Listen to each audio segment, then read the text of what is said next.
Hello guys, how are you doing? So जैसा कि हमने लास्ट एपिसोड के अंदर देखा था कि शायान ने एग्री कर लिया होता है कि वो किसी भी हालत में लिटिल जिया को बचा कर रहेगा। इसी के साथ इस एपिसोड की शुरुआत होती है और हमें देखने के लिए मिलता है कि लिटिल जिया अभी तक उस एंशिएंट ड्रैगन क्रिस्टल के अंदर ही मौजूद होती है और उसकी हालत काफ़ी ज़्यादा ख़राब थी। शायान भी अब उस जगह पर आकर खड़ा हो चुका था जहाँ पर एल्डर जूली कहने लग जाते हैं कि अब वक्त आ चुका है कि यहाँ पर तुम इस प्रोसेस को शुरू करो। लेकिन उससे पहले यहाँ पर शायान एल्डर जूली का शुक्रिया अदा करना चाहता था। वो कहता है कि एल्डर जूली, आपका बहुत बहुत शुक्रगुजार हूँ कि आपने यहाँ पर हमारी किंगडम के लिए उस ड्रैगन टॉम को खोल दिया है जिससे कि वो वहाँ पर प्रैक्टिस कर सके। मैं वाकई में आपका शुक्रगुजार रहूँगा। ये सुनकर यहाँ पर एल्डर जूली काफ़ी ज़्यादा पोलाइटली शायान से कहते हैं कि तुम्हें इसके बारे में परेशान होने की ज़रूरत नहीं है और अगर मिस किंगडम यहाँ पर हमारे इस एंशिएंट ड्रैगन टॉम का इस्तेमाल करते हुए इसको और अच्छे से अपनी पावर के थ्रू यहाँ पर मैनेज करना सीख लेगी और वो यहाँ पर अगर एंशिएंट हेवनली सर्पेंट को यहाँ पर रिफाइन कर लेती है तो फिर हमारे लिए तो ये बहुत ही ज़्यादा खुशी की बात होगी। उम्मीद करता हूँ कि वो यहाँ पर उसको रिफाइन कर ही लेगी और फिर इसी के साथ वो शायान से कहने लग जाता है कि अब तुम यहाँ पर शुरू कर सकते हो। जिसके साथ यहाँ पर शायान कहने लग जाता है कि हाँ बिल्कुल, लेकिन तभी सडनली उसे एक आवाज़ सुनने के लिए मिलती है।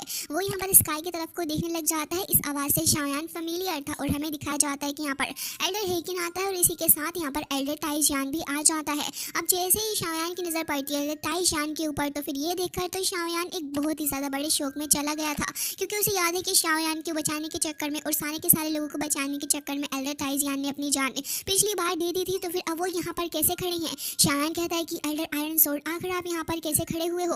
आप ठीक हो? तभी वो यहाँ पर हंसने लग जाते हैं और वो यहाँ पर शायान की इस हैरानी को भी बखूबी समझ रहे थे। जिसके साथ ही वो हंसते हुए जवाब देने लग जाते हैं कि असल में बात ऐसी है कि एल्डर जूली ने उस वक्त मुझे बचा लिया था। शायान इसके बारे में सोच में पड़ जाता है और फिर कहता है कि मुझे नहीं पता था कि उस वक्त जब मैं अपने टीचर को बचाने के लिए गया था सोल पैलेस के अंदर तब आप भी उस जगह पर मौजूद थे। सीनियर, आपने सीक्रेटली मेरी हेल्प करके मेरे ऊपर बहुत ही ज़्यादा बड़ा एहसान किया है। इवन मैं तो यहाँ पर इस चीज़ के बारे में रियलाइज़ तक नहीं कर पाया था कि आप उस जगह पर थे। जबकि ये सुनने के बाद यहाँ पर एल्डर जूली भी कहने लग जाते हैं कि पता है कि लिटिल जिया हमारे लिए कितनी ज़्यादा इंपॉर्टेंट है, हमारे क्लैन का आने वाला फ्यूचर है वो, तो फिर मैं तो उसे किसी भी हालत में अकेला भी नहीं छोड़ सकता। इस वजह से मैं सीक्रेटली उसको प्रोटेक्ट करता हूँ। और इसी के साथ वो कहते हैं कि खैर अब यहाँ पर हम ताइजान के बारे में बाद में बात करेंगे क्योंकि यहाँ पर अभी हमें काफ़ी कुछ करना है। तभी ताइजान कहने लग जाते हैं कि हाँ बिल्कुल। और इसी के साथ शायान भी कहता है कि चलिए तो फिर मैं यहाँ पर आपकी इस काइंडनेस को हमेशा ही याद रखूँगा कि आपने मेरे ऊपर इतना बड़ा एहसान किया। जबकि यहाँ पर एल्डर जूली कहते हैं कि तुम्हें ऐसा करने की कोई भी ज़रूरत नहीं है। और साथ ही वो उससे कहने लगे थे कि असल में मेरे पास में ये एंशिएंट ड्रैगन की रिफाइन की हुई ब्लड मौजूद है और तुम अगर चाहो तो फिर इन ब्लड ड्रॉप्स को ले सकते हो ताकि यहाँ पर जब तुम इस पूरी की पूरी प्रोसेस को करो और अगर तुम्हें थोड़ा बहुत भी ऐसा फील हो कि तुम्हें अपनी पावर वीक होते हुए नजर आ रही है तो फिर तुम फाइटिंग स्पिरिट इससे रिकवर कर सकते हो। तुम्हें काफ़ी ज़्यादा स्ट्रेंथ भी इससे मिलेगी। मैन समझ जाता है कि यहाँ पर उसको वाकई में काफ़ी पावर की ज़रूरत पड़ेगी, तो इसी के चलते वो इस चीज़ को रिफ्यूज़ तो बिल्कुल भी नहीं करता है बल्कि एक्सेप्ट कर लेता है। इसी के साथ अब यहाँ पर एल्डर जूली कहते हैं कि हेकिंग और ताइजान,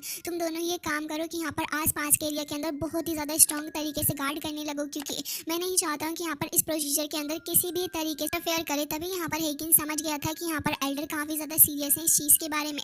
तो वो उनसे कहता है कि आप इसके बारे में बिल्कुल भी परेशान नहीं हो, मैं यहाँ पर सब कुछ हैंडल कर लूँगा। तभी यहाँ पर एल्डर ताइजान भी इसके बारे में कहने लगे होते हैं कि हाँ बिल्कुल। और अब वक्त आ चुका था शायान का लिटिल जिया की हेल्प करने के लिए। तो हमें दिखाया जाता है कि अब शायान बैठ चुका होता है इस ड्रैगन फिनिक्स क्रिस्टल के सामने और इस बार यहाँ पर वो अपनी हेवनली फ्लेम का इस्तेमाल करने जा रहा था। वो यहाँ पर चारों ही तरफ अपनी हेवनली फ्लेम का इस्तेमाल करता है। साथ ही हेवनली फ्लेम ड्रैगन वहाँ पर अपीयर हो गया था चारों ही तरफ क्रिस्टल के, जिससे कि हमें दिखाया जाता है कि यहाँ पर अब ये जो क्रिस्टल होता है इसके ऊपर शायान पूरी कोशिश करता है इसको धीरे धीरे करके मेल्ट करने की। और यहाँ पर वो अपनी काफ़ी ज़्यादा फोकस लगा रहा था। हालांकि एल्डर जूली भी इसी जगह पर खड़े हुए थे। तभी हमें दिखाया जाता है कि एक और इनकी क्लैन का एक ड्रैगन बंदा यहाँ पर आता है। वो यहाँ पर शायान को देखकर थोड़ा डाउट में था ओब्वियसली कि यहाँ पर ये लोग इतनी ज़्यादा पावरफुल क्लैन होकर भी किसी बाहर वाले का साथ ले रहे हैं। वो उनसे पूछने लग जाता है कि क्या आपको सच में लगता है कि शायान इसमें हमारी मदद कर सकता है?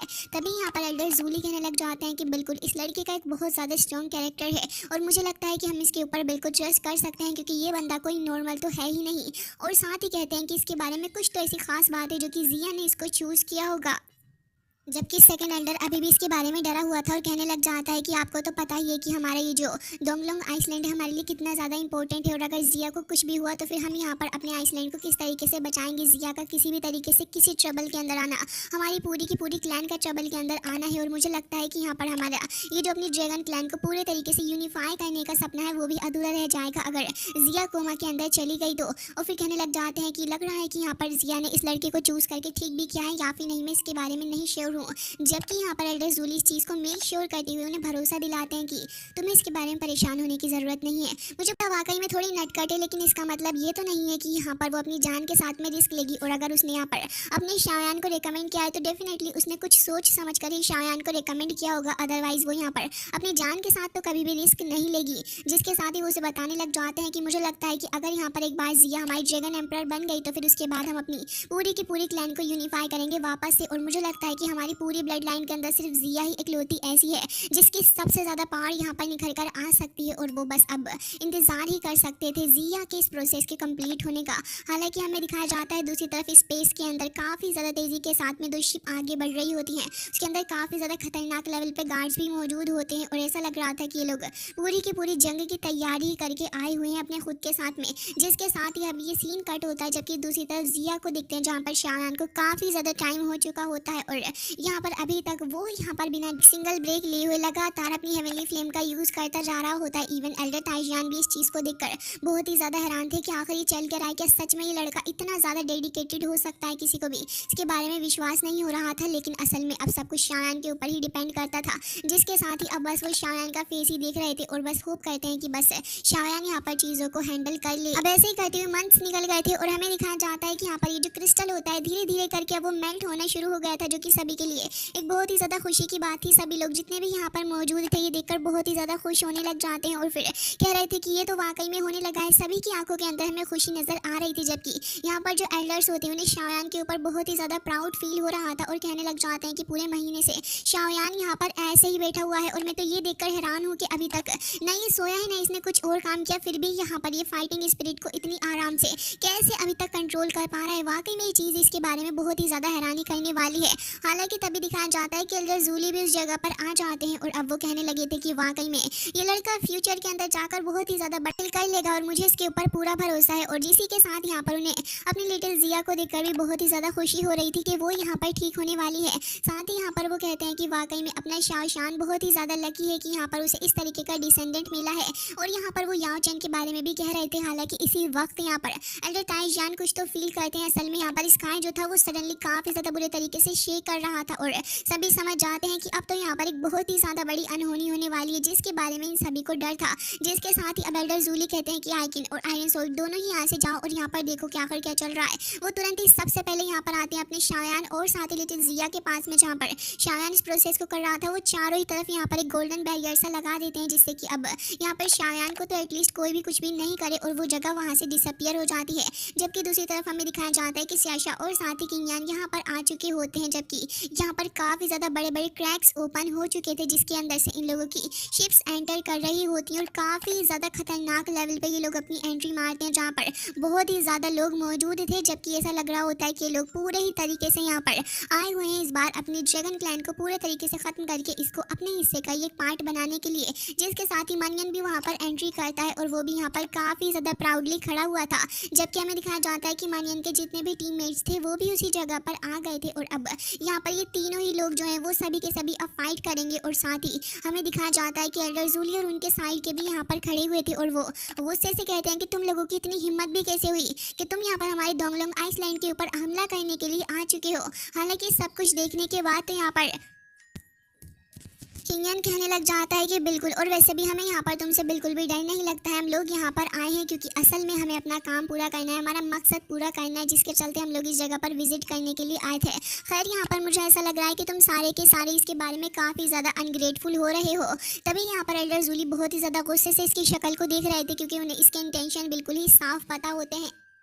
अब एल्डर जूली को इन्हें देखकर काफ़ी ज़्यादा गुस्सा आने लगा था और वो कह रहे होते हैं कि तुम इस जगह पर क्यों आए हो, तुम्हें यहाँ पर नहीं आना चाहिए था।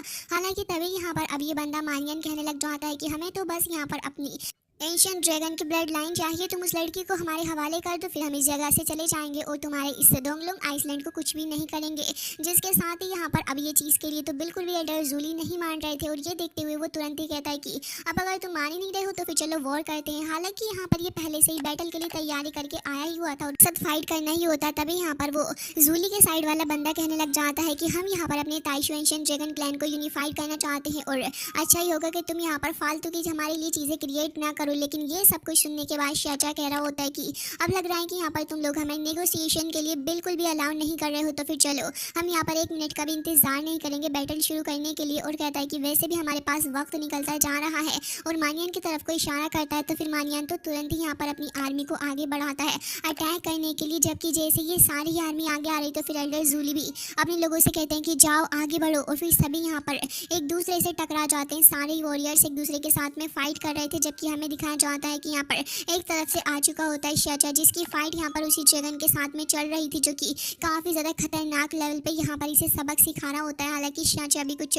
कम नहीं था, क्योंकि वो भी तो यहाँ पर ड्रैगन क्लैन से बिलोंग करता है। जबकि मानियन को देखते हैं जो कि कहता है कि वैसे भी यहाँ पर काफ़ी ज़्यादा वक्त हो चुका है तुमसे फाइट करे हुए, चलो आओ देखते हैं जूली की आखिर तुमने बीते इन सालों में कितना ज़्यादा इंप्रूव किया है। देखते हैं कि जूली जो था वो भी यहाँ पर अपनी पावर को रिलीज करने लग जाता है, जबकि दोनों ही यहाँ पर अपनी अपनी पावर को रिलीज करते हुए अपने अपने वेपन का इस्तेमाल करते हैं एक दूसरे के ऊपर अटैक करने के लिए। और देखने के लिए मिलता है कि इंटेंस लेवल पर ये फाइट चल रही होती है, जहाँ पर दोनों ही एक दूसरे को तगड़ी टक्कर दे रहे थे। दोनों ही एक दूसरे के ऊपर अटैक करके इनके स्पेस को हार्म करने की कोशिश कर रहे होते हैं, जिससे कि सामने वाला बंदा यहाँ पर उठने लायक ही ना बचे। जबकि देखने के लिए मिलता है कि यहाँ पर लगातार हमले करने के बावजूद भी यहाँ पर ये जो इनका डोंगलोंग आइसलैंड होता है इसकी हालत भी खराब थी। और एक दूसरे को नीचे दिखाने के चक्कर में यहाँ पर काफ़ी ज़्यादा हमले करे जा रहे थे। लेकिन तभी एल्डर जूली कहते हैं कि हमारा डोंगलोंग आइसलैंड ऐसा नहीं है जैसा कि तुम समझ रहे हो। ये कहकर दोनों ही एक दूसरे के साथ में भिड़ जाते हैं, जहाँ पर लगातार जूली काफ़ी सारे स्लैश अटैक करते हैं। जबकि मानियन को देखते हैं जो कि बहुत ज़्यादा स्ट्रॉन्ग पावरफुल फिस्ट अटैक करता है। ये बहुत ही ज़्यादा बीम लाइक फायर यहाँ पर आगे बढ़ रही होती है, और वो जहाँ जहाँ जा रही थी वहाँ वहाँ के हिस्से को पूरे तरीके से तबाह कर देती है। इवन यहाँ पर दिखाया जाता है कि वो स्पेस तक को यहाँ पर तबाह कर रही थी, काफ़ी सारे क्रैक्स का इस्तेमाल करते हुए। दोनों यहाँ पर सेकंड में एक दूसरे के बहुत ज़्यादा पास आते जा रहे थे और हमले कर रहे थे। दोनों ये साबित करने में लगे हुए होते हैं कि हम में से ज़्यादा स्ट्रॉन्ग कौन है। जबकि मानियन को देखते हैं जो कि आसपास के काफ़ी सारे रॉक्स को जमा कर लेता है, फिर एक जाइंट बॉल बनाता है वो, और उसके बाद उसी से हमला कर देता है। लेकिन एल्डर जूली की पार्ट भी हमें इसी मोमेंट पर देखने के लिए मिलती है, जो कि एक ही हमला करता है और यहाँ पर वो सारे स्टोन्स को तोड़ के अलग कर देता है। अब यहाँ पर स्काई के अंदर भी ऐसी बैटल चल रही होती है, जबकि हमें दिखाया जाता है कि दूसरी तरफ ड्रैगन क्लैन का दूसरा बंदा भी यहाँ पर फाइट कर रहा था और लगातार यहाँ पर अपने दुश्मन को हार्म करने की कोशिश कर रहा होता है। जबकि हमें दिखाया जाता है कि यांगशी भी यहाँ पर कुछ कम नहीं था, वो भी रुक नहीं रहा होता और लगातार यहाँ पर उसके ऊपर अटैक पे अटैक करे जा रहा होता है, स्पेस यहाँ पर शैटर्ड कर रहा होता है। जबकि डायन को देखते हैं जिसने अपनी पूरी जान लगा दी होती है और वो बस एक ही कदम पीछे था यहाँ पर, तो वो लगातार काफ़ी सारी हेवनली फ्लेम्स का इस्तेमाल कर रहा होता है, क्योंकि अब बस जिया का ब्रेक थ्रू यहाँ पर होने ही वाला है। काफ़ी सारी फ्लेम्स जो थी वो यहाँ पर उस पास इमेंस अमाउंट में मौजूद थी। जिया की जो आइज़ होती हैं वो भी अब धीरे धीरे करके मूव करने लगी होती है और उसके पास से काफ़ी ज़्यादा गोल्डन एनर्जी चारों ही तरफ फ्लो कर रही थी, जिससे कि यहाँ पर ये जो जगह एल्डर जूली ने हाइड की थी वो अब यहाँ पर हाइड नहीं हो पा रही होती इस प्रेशर की वजह से, और वो लगातार ग्लो अप कर रही थी, जिससे कि यहाँ पर अपना हाइकिंग समझ चुका था कि दुश्मन अब इस जगह पर भी आएंगे, क्योंकि ये जगह अब इनकी नज़रों से और ज़्यादा नहीं छिप सकती। तभी वो अपने बाकी सारे लोगों से कहता है कि बस इस जगह पर किसी को आने मत देना, बाकी सारा मैटर तो मैं खुद ही संभाल लूँगा। लेकिन उसका इतना कहना ही था कि उस जगह पर शियाली की एंट्री हो जाती है, जो कि यहाँ पर काफ़ी ज़्यादा गुस्से में था और कहता है कि मैंने इस जगह को ढूंढ ही लिया। वो अपने लोगों को लेकर उसी जगह पर आगे, जहाँ जिया ऑलमोस्ट अब ब्रेक थ्रू करने ही वाली थी, वो लगातार काफ़ी सारे स्लैश अटैक करते हुए आगे आ रहा था। हाइकिंग भी इस चीज़ को देख रहा होता है और ये जो जगह के ऊपर बैरियर बना था वो भी अब धीरे धीरे करके शैटर्ड करने लग जाता है और लगातार शियाली और भी अटैक्स कर रहा होता है, जिससे कि अब यहाँ पर ये जो प्रोटेक्टिव बैरियर था वो अब चटकने लगा होता है। ये देखकर अब हाइकिंग कहते हैं कि अब तुम सारे के सारे प्रिपेयर हो जाओ फाइट करने के लिए। वो तुरंत ही बैरियर से बाहर निकल कर आ जाते हैं। हालांकि यहाँ पर ये चीज़ देखने के बाद अब शियाली कहने लग जाता है कि काफ़ी टाइम हो चुका है वैसे हमारी पुरानी दोस्ती के नाते, मुझे लगता है कि यहाँ पर तुम्हें उस लड़की को हमारे हवाले कर देना चाहिए। हो सकता है कि मैं उसके बाद तुम्हारी जान को बख्श दूँ। लेकिन हे किंग को ये चीज़ बिल्कुल भी बर्दाश्त नहीं होती और वो तुरंत ही आगे बढ़ते हैं हमला करने के लिए, जबकि शियाली भी अपनी इमेंस प्रेशर को रिलीज करके उसे पीछे हटा देता और कहने लगा तुम सारे के सारे आगे बढ़ो। और ये कहकर वो तुरंत यहाँ पर अपने सारे सोल्जर्स को भेजता है। सोल्जर्स आपस में फाइट कर रहे थे एक दूसरे के साथ में। शियाली भी यहाँ पर आगे आता है, तुरंत एक फिस्ट अटैक करने जा रहा था, लेकिन हे किंग ने उसका हाथ ही पकड़ लिया होता है। फिर तो वो उसको किक मारते हैं काफ़ी ज़्यादा तेज़ी के साथ में। शियाली यहाँ पर पीछे हटता है, लेकिन एक बार फिर से आगे आने लगा था। लेकिन एक बार फिर से काफ़ी ज़्यादा शानदार किक उसको मारने ही वाले थे, लेकिन वो साइड में हटके निकल जाता है, क्योंकि असल में उसका टारगेट है यहाँ पर हाइकिंग नहीं है और ना ही उससे फाइट करना। वो तो बस कैसे भी करके यहाँ पर रॉयल ब्लड लाइन यानी कि जिया को हासिल करना चाहता है। वो यहाँ पर इस जगह से निकल के ऑलमोस्ट जा ही चुका था, लेकिन तभी यहाँ पर काफ़ी ज़्यादा तेज़ी के साथ में हाइकिंग भी उस जगह से आते हैं, वो भी स्पेस क्रैक के थ्रू, और उसे बहुत ही ज़्यादा ज़ोर से किक मारते हैं। क्या ही सेटिस्फाइंग किक उन्होंने मारा था, जिससे कि यहाँ पर इस बंदे की हालत हो जाती खराब और वो लिटरली माउंटेन के अंदर जाकर फिट हो जाता है। जबकि दूसरी तरफ दिखाया जाता है कि एल्डर ज़ूली जो होते हैं वो भी यहाँ पर अपने हेवनली जायंट क्लो का इस्तेमाल करते हैं और सामने से काफ़ी ज़्यादा स्ट्रॉन्ग अटैक मानियन की तरफ कर रहे थे, लेकिन मानियन भी कोई इतना ज़्यादा सीधा नहीं है। वो भी यहाँ पर अपने हेवनली अटैक को कर देता है और साथ ही यहाँ पर दोनों के ही अटैक्स एक दूसरे से टकरा जाते हैं। हालांकि दोनों को ही यहाँ पर किसी तरीके का कोई नुकसान नहीं हुआ था। तभी यहाँ पर मानियन कहता है कि आज चाहे जो भी हो जाए, मैं उस लड़की को तो यहाँ से लेकर ही जाऊँगा, तुम चाहे कुछ भी करने की कोशिश कर लो। हालांकि यहाँ पर जूली समझ चुके थे कि मानियन और वो दोनों ही इक्वली पावरफुल हैं और यहाँ पर उनका उसे हराना थोड़ा मुश्किल हो सकता है, और कहने लगे थे लेकिन जब तक शायान यहाँ पर लिटिल जिया की मदद कर रहा है तब तक तो मुझे इसे रोकना ही होगा। हालांकि उसी वक्त उन्हें यहाँ पर किसी और की भी आवाज़ सुनने के लिए मिलती है और इसी के साथ हमें दिखाया जाता है एक और बंदा जो कि यहाँ पर आ चुका था। काफ़ी ज़्यादा तगड़ा सा बंदा होता है और ये जैसे ही यहाँ पर एंट्री करता है तो इसे देखकर जूली भी काफ़ी ज़्यादा हैरान थे। और यहाँ पर अब ये बंदा भी आ चुका था काफ़ी ज़्यादा डेशिंग वे में और कहने लग जाता है कि मैं यहाँ पर तुम्हारे ऊपर काफ़ी ज़्यादा भरोसा करता हूँ मानियन, और साथ ही मुझे लगता है कि तुम इसे संभाल लोगे क्योंकि मैं उस रॉयल ब्लड लाइन को खुद से ही यहाँ से निकाल कर लेकर जाऊँगा। मानियन तो उसकी इस बात से और भी ज़्यादा मोटिवेटेड हो चुका था और वो तुरंत यहाँ पर जूली को रोकने में लगा हुआ था, जबकि जैसे जैसे ये बंदा एक एक कदम आगे बढ़ा रहा होता है उसका एक एक कदम इतना ज़्यादा स्ट्रॉन्ग था कि उसके आसपास के लोग लिटरली यहाँ पर मर रहे थे, जबकि जूली भी उसके पीछे पीछे जाते उसको रोकने के लिए। लेकिन यहाँ पर ये बंदा रोकने से भी नहीं रुकता, वो तो लिटरली लाशें बिछा बिछा कर आगे जा रहा होता है। किंग भी यहाँ पर समझ चुके थे कि सिचुएशन काफ़ी ज़्यादा खराब है, तभी शैली भी उनके ऊपर हमले कर रहा होता और वो उसे रोकने में लगे हुए होते। इसी बीच यहाँ पर ये गुंडा आ ही जाता है और वो यहाँ पर देख रहा था शायान को अपने सामने और वो कहता है कि काफ़ी ज़्यादा खतरनाक ब्लड प्रेशर इस जगह से रिलीज़ हो रहा है, जिसके चलते मैं यहाँ पर क्लियरली देख नहीं पा रहा सामने। जबकि हमें दिखाया जाता है कि सामने से काफ़ी सारे अटैक्स उन्हीं की तरफ आगे बढ़ रहे थे, लेकिन ये तो एक ही स्पेस का इस्तेमाल करती है, उसे अपने पास में रख लेता है। हालांकि यहाँ पर ताइजान आ चुके होते हैं और वो कहने लगे थे कि अच्छा ही होगा कि तुम यहाँ पर कुछ भी नहीं करो, लेकिन वो कहता है कि लग रहा है कि तुम्हें यहाँ पर अपनी मौत की कुछ ज़्यादा ही जल्दी है। और ये कहकर वो यहाँ पर उसके ऊपर काफ़ी ज़्यादा प्रेशर भी बनाने लगा था। ताइजान भी अपनी सोर्ड फॉर्मेशन का इस्तेमाल करते हैं और इसके ऊपर हमला करने लगे थे, लेकिन वो तो उन्हें उठाकर आराम से ऐसे ही फेंक देता है जैसे कोई बात ही नहीं है। और फिर वो काफ़ी ज़्यादा आराम से एकदम डेशिंग वे में आगे बढ़ता है और फिर कहता है कि अभी यहाँ पर फुल्ली इसने इस क्रिस्टल को एब्जॉर्व नहीं किया, इसमें तो काफ़ी ज़्यादा टाइम लगेगा, लेकिन इसकी पावर इतनी ज़्यादा है कि मैं इसे फील कर पा रहा हूँ और अगर इस रॉयल ब्लड लाइन को मैं ऑब्टेन कर लेता हूँ तो फिर मैं यहाँ पर बहुत ही ज़्यादा स्ट्रॉन्ग बन जाऊँगा। इवन पूरे के पूरे वर्ल्ड को ही डोमिनेट करना मेरे लिए ज़्यादा मुश्किल नहीं होगा। और ये कहकर वो यहाँ पर अपनी पावर का इस्तेमाल करने जा ही रहा था, जबकि दूसरी तरफ शायान लगातार हेवनली फ्लेम्स का इस्तेमाल बढ़ाता जा रहा होता है जिससे कि वो इस प्रोसेस को और भी ज़्यादा कम टाइम के अंदर कर सके। जिसके बाद हमें दिखाया जाता है कि अब इस बंदे की नज़र भी शायान के ऊपर पड़ चुकी थी और वो भी शायान की तरफ को देखकर से पूछने लग जाता है कि आखिर तुम हो कौन। तभी शायान कहने लगा होता है कि आखिर तुम यहाँ पर ऐसा कैसे कर सकते हो, अगर यहाँ पर जिया के फादर यानी कि जेगन एम्परर को इसके बारे में पता चल गया कि तुम इतना ज़्यादा बड़ा क्राइम कमिट कर रहे हो कि बेटी को हार्म करने का, तो फिर तुम्हें पता भी है कि तुम्हारा क्या हाल होगा। लेकिन ये सुनने के बाद भी वो कहता है कि जेगन किंग ऑलरेडी काफ़ी ज़्यादा वक्त पहले डिसअपियर हो चुका है, वो क्लैन के अंदर वापस नहीं आएगा और तुम्हारा कुछ भी मकसद नहीं बनता है कि मुझसे फालतू की बातें करो। वो शायान के ऊपर अटैक कर भी देता है, लेकिन वो पाता है कि शायान तो दूसरी जगह पर मौजूद है। तभी वो कहता है कि अच्छा तो तुम मेरे साथ ट्रिक्स प्ले करने की कोशिश कर रहे हो, कोई बात नहीं, मैं तुम्हें अच्छा सबक सिखाऊंगा। और ये कहकर अपने हेवनली क्लो का इस्तेमाल करता है शायान के ऊपर। लेकिन जैसे ये चीज़ देखता है तो वो शैली से फाइट करना छोड़ के आगे जा रहा होता है, जबकि हमें दिखाया जाता है कि इसी बीच यहाँ पर ये बंदा अपनी क्लो का इस्तेमाल करती है ऑलमोस्ट शायान को ग्रैब करने जा ही रहा था। सिर्फ वक्त हमें दिखाया जाता है कि यहाँ पर अपनी लिटिल जिया की बॉडी के अंदर से काफ़ी ज़्यादा गोल्डन एनर्जी बाहर निकलती है। इवन ये हेवनली क्लो अटैक तो डिसअपियर हो ही गया था, साथ ही बंदा भी पीछे को जाता है। फिर जो इमेंस अमाउंट में लाइटिंग यहाँ पर स्काई की तरफ को स्ट्राइक करती है वो तो काफ़ी ज़्यादा हद तक देखने लायक थी, और साथ ही यहाँ पर अपन फ्लेम भी वहाँ पर आ जाती है जो कि बहुत ही ज़्यादा तगड़े तरीके से वहाँ पर रोर करने लगी थी। इवन वो जो बीम लाइक गोल्डन लाइटनिंग होती है वो यहाँ पर आगे बढ़ रही थी इस बंदे की तरफ को। ये तो डर ही रहा था और बहुत ही ज़्यादा तेज़ी के साथ में वहाँ से भागने की कोशिश कर रहा था, लेकिन एक पॉइंट ऐसा आता है जब वो यहाँ पर ऑलमोस्ट इससे हिट हो चुका था और उसके बाद हमें यहाँ पर देखने के लिए मिलती है अपनी लिटिल जिया जो कि यहाँ पर बहुत ही ज़्यादा शानदार लग रही थी। उसके पास से पर्पल गोल्डन लाइट रिलीज हो रही होती है, साथ ही हमें पर्पल गोल्डन विंग्स भी देखने के लिए मिलते हैं। साथ ही उसका नया डैशिंग सा लुक भी हमें दिखाया जाता है जिसमें वो बहुत ही ज़्यादा बैडेस नज़र आ रही थी। और इसी के साथ वो एक बैडेस सा डायलॉग भी बोलती है कि अगर तुमने शायान का एक बाल भी बागा करने की कोशिश की तो मैं तुम्हारी चमड़ी उधेड़ डालूंगी। एंड गाइस इसी के साथ ही एपिसोड एंड हो जाता है। आई होप कि आपको पसंद आया होगा। मिलते हैं नेक्स्ट वीडियो में, तब तक के लिए bye bye, take care of yourself.